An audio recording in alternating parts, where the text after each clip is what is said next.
जनता आपको कैसे अकाउंटेबल बनाएगी, क्या आप आरटीआई के अंडर आते हैं, वगैरह वगैरह इस तरह के मैंने जब सवाल किए तो उसका कोई मुझे जवाब नहीं मिला और ये नाराज़ हो गए और मुझे दरवाज़ा दिखा दिया गया।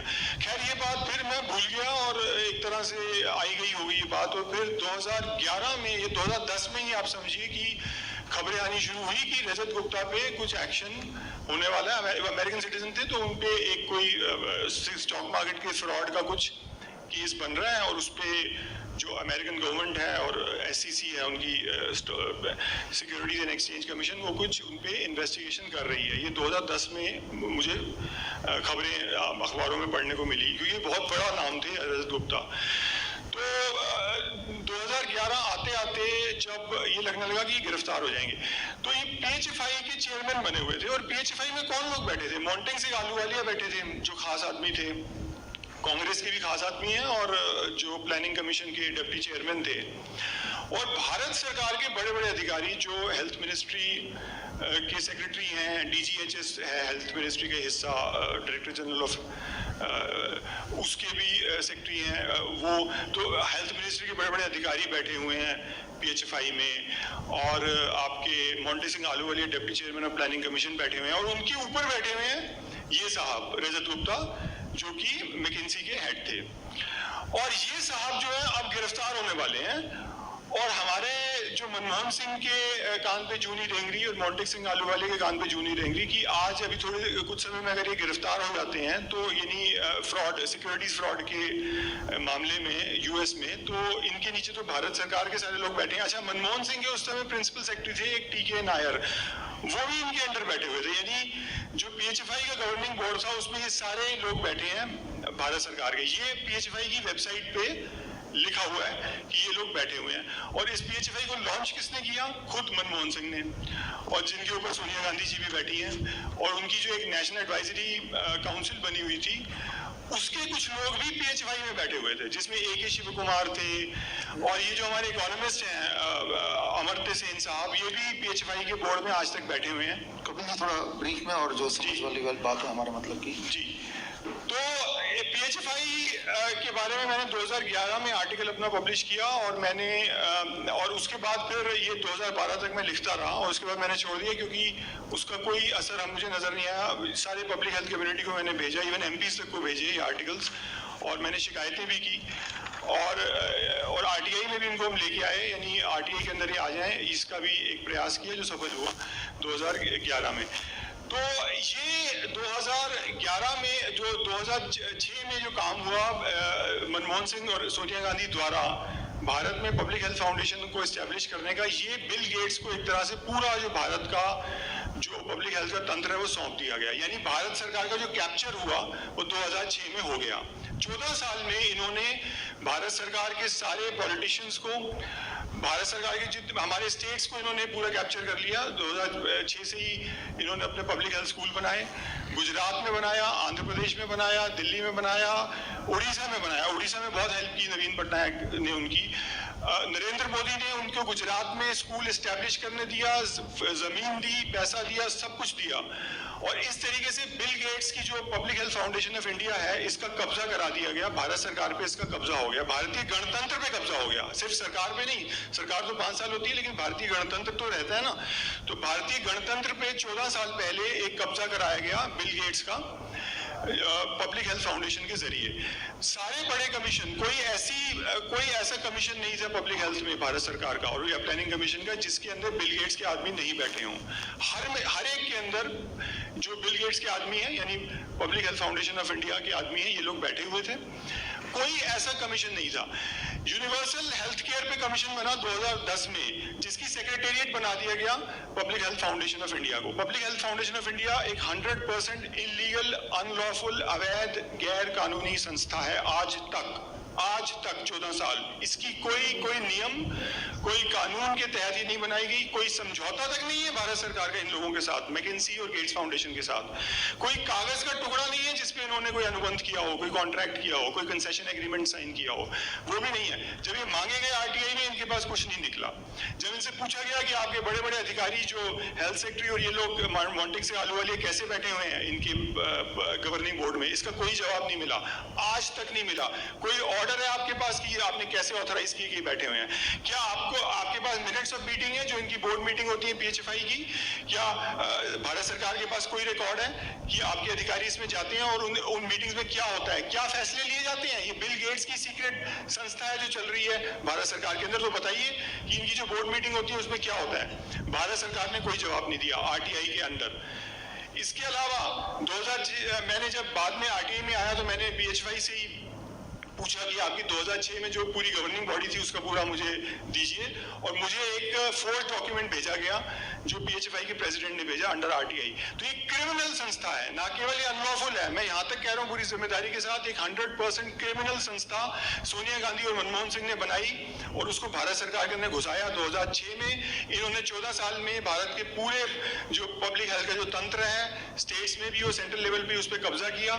ना सिर्फ पब्लिक हेल्थ पे कब्जा किया और मिनिस्ट्रीज पे कब्जा किया, इसमें मिनिस्ट्री ऑफ हेल्थ भी शामिल है। मिनिस्ट्री ऑफ हेल्थ शुरू से षड्यंत्र में शामिल है, क्योंकि सीएसआईआर के उसके समय जो अध्यक्ष थे आर ए माशेलकर, वो इस षड्यंत्र में शामिल थे। 8 लोग थे जिन्होंने रजिस्टर कराया था पीएचएफआई को फरवरी 2006 में, जिसमें रजत गुप्ता था, जिसके अंदर श्रीनाथ रेड्डी था, जिसमें आर माशेलकर था, जिसके अंदर मैकेंसी के और लोग थे, जिसमें 2 और कॉर्पोरेट लॉयर थे। इन 8 लोगों ने ये संस्था बनाई।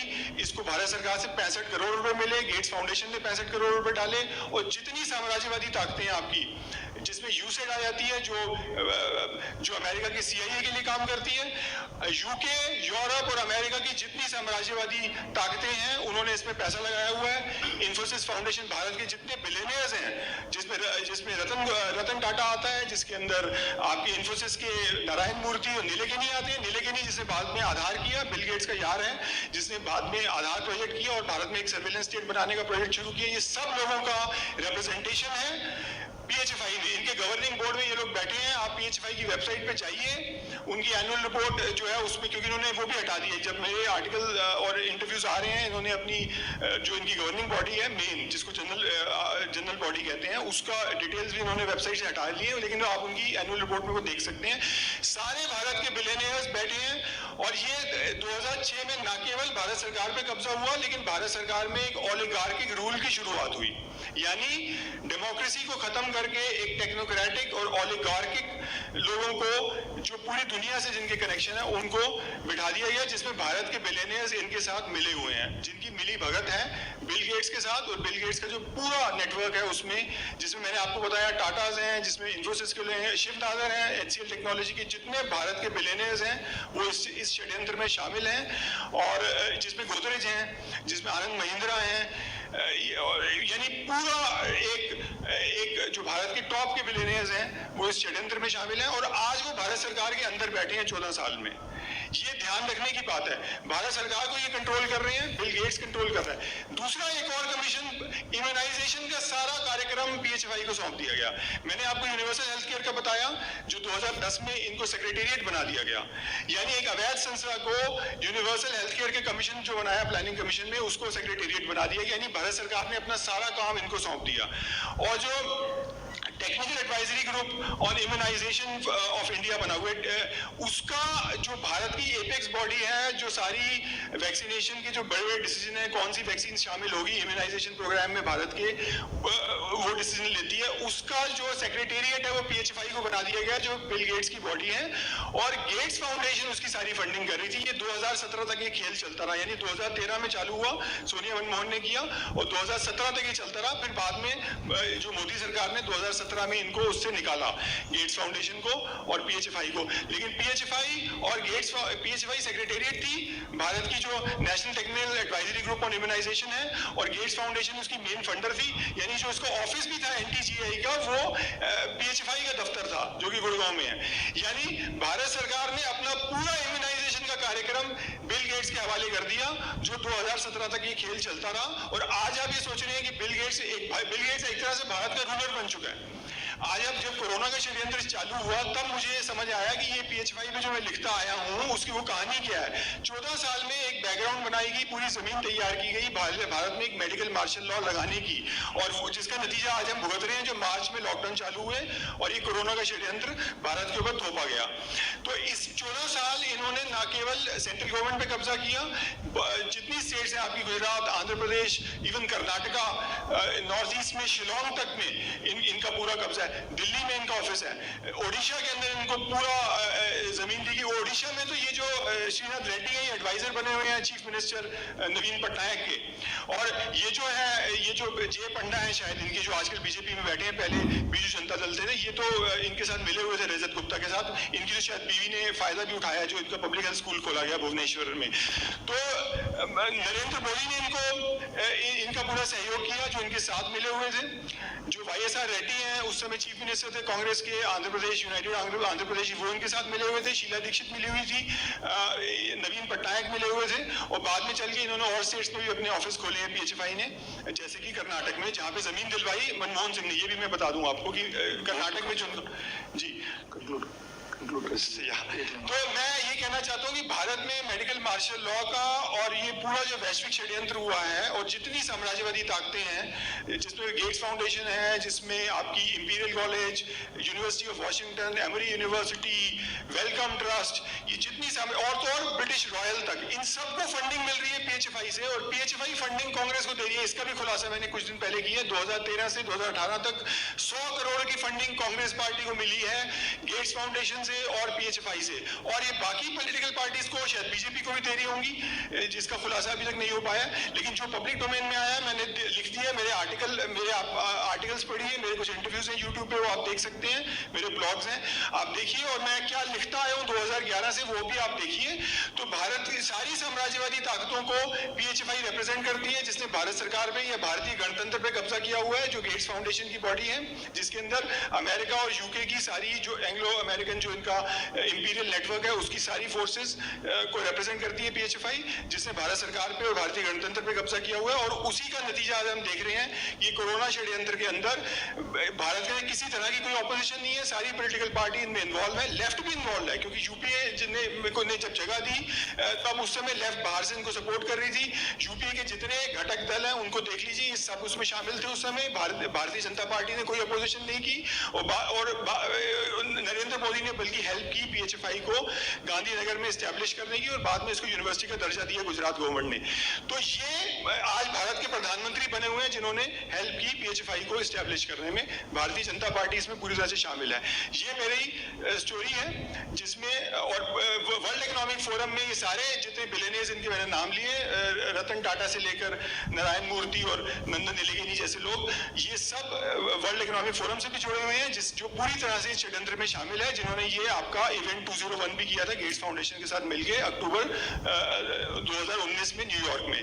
तो ये किस तरह के कनेक्शन है, ये सब हमें देखने की जरूरत है, और भारत पे इस तरीके से एक साम्राज्यवादी ताकतों का पूरा कब्जा हो चुका है। धन्यवाद कपिल जी, पहले तो धन्यवाद।